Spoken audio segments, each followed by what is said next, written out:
Kagulat World. Kinulat na naman ni Alexandra Alex Ayala ang buong mundo matapos niyang makuha ang pinakamalaking tropeo ng kanyang batang karera, ang WSEPTFING 5 Trnava title, matapos talunin si Katarzyna Kawa ng Poland sa isang matinding tatlong set na laban, 4-6, 7-5. Unang set pa lang, ipinakita na agad ng Pinay tennis sensation ang kanyang bangis. Halos hindi makahinga si Kawa nang paulit-ulit na basagin ni Ala ang kanyang serve.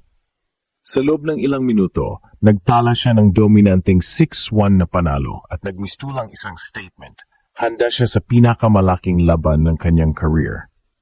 Pero sa ikalawang set, nagbago ang ihip ng hangin. Pinakita ng veteranang si Kawa kung bakit hindi siya basta-basta tatalunin.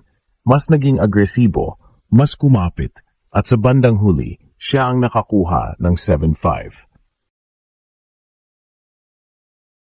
Dito nasubok ang tibay ni Alex, isang teenager na may bit-bit na buong bansa sa kanyang likod. At dumating ang pinaka-critical na bahagi, ang ikatlong set.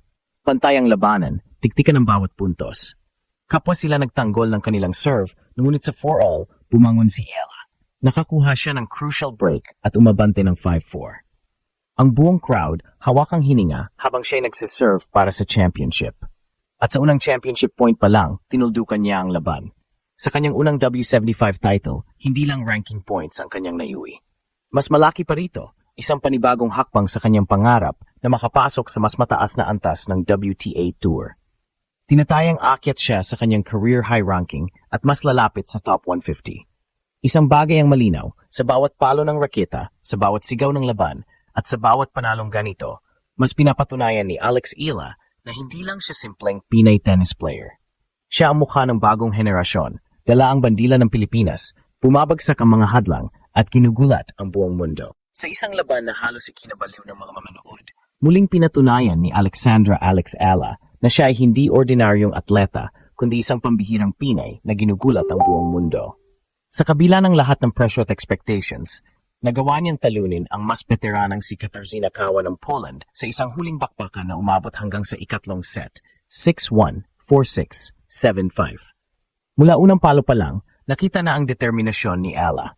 Sa edad na 20, dala niya hindi lang ang sariling pangarap, kundi ang pag-asa ng buong bansang sabik makakita ng isang Filipina na umangat sa pinakamataas na entablado ng tennis. Sa unang set, hindi nagaksaya ng oras si Alex. Pinalo niya ang bawat bola na parang may apoy, mabilis na binasag ang serve ni Kawa at umarangkada sa 6-1. Ang kanyang intensity at focus ay tila nagsasabing, ako ang mas gutom dito. Ngunit gaya ng lahat ng kwento ng tunay na laban, dumating ang pagsubok. Sa ikalawang set, nag-adjust si Kawa, pinakiyang karnasan at tiyagja. Unti-unti niyang binasag ang ritmo ni Ayala, pinwersa siyang magkamali at sa huli nakuha ang set sa 7-5. Para kay Alex, ito ang punto kung saan madaling bumigay ang iba. Ngunit dito siya bumangon, dito lumabas ang puso ng isang tunay na mandirigma. Sa ikatlong set, bawat punto ay parang championship ball. Hindi bumigay si Kawa, ngunit hindi rin umatras si Ala. Palitan ng serves, palitan ng rallies, palitan ng sigaw mula sa crowd. Umabot ang laban sa 4-all, at dun dumating ang turning point, isang crucial break mula kay Alex. Nang hawak na niya ang 5-4 lead, dumadagundong ang tensyon. At sa kanyang unang pagkakataon na magsilbi para sa titulo, hindi siya natakot. Sa halip, isinara niya ang laban sa unang championship point pa lang, sinelyuhan ng panalo at itinuring itong pinakamalaki sa kanyang batang karera. Hindi lang ito basta panalo. Ito ay isang debut milestone, ang kanyang unang W75 title. Sa mundo ng tennis, napakalaking hakbang nito dahil hindi na ito simpleng future o challenger. Isa itong malinaw na pahayag na si Alex Ayala ay handa na para sa mas malalaking entablado ng WTA Tour. Ang tagumpay na ito ay hindi lamang magbibigay ng malaking ranking boost, inaasahang aakyat siya sa loob ng top 150, kundi magdala rin ng bagong kumpiyansa na kaya niyang makipagsabayan sa mas matatanda at mas eksperyensadong kalaban. At para sa Pilipinas, ang bawat palo ng kanyang raketa ay parang pag-ikot ng bagong kasaysayan. Hindi lang siya naglalaro para sa sarili, kundi para sa milyong Pilipino na naniniwala na darating ang araw na ang isang Pinay ay makakapasok at magtatagumpay sa pinakamalaking torneo ng tennis sa mundo. Kung titignan ang bawat detalye ng laban, malinaw na hindi lang pisikal na kakayahan ang puhunan ni Alexandra Alex Ayala,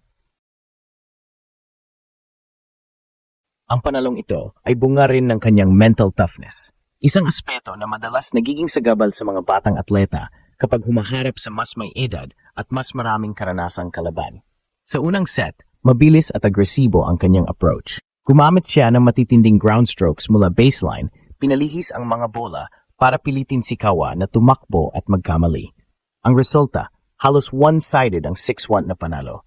Pero dito nagsimula ang psychological battle. Kadalasan kapag masyadong dominante ang simula, nagiging kampante ang isang bata. Pero hindi si Alex. Pagdating sa ikalawang set, nagbago ang ihip ng hangin. Naging mas matatag si Kawa, pinahaba ang rallies at tinarget ang backhand ni Alex. Unti-unting nahirapan ang Pinay at doon lumabas ang pressure. Isang crucial break ang nakuha ni Kawa at nauwi ito sa 7-5.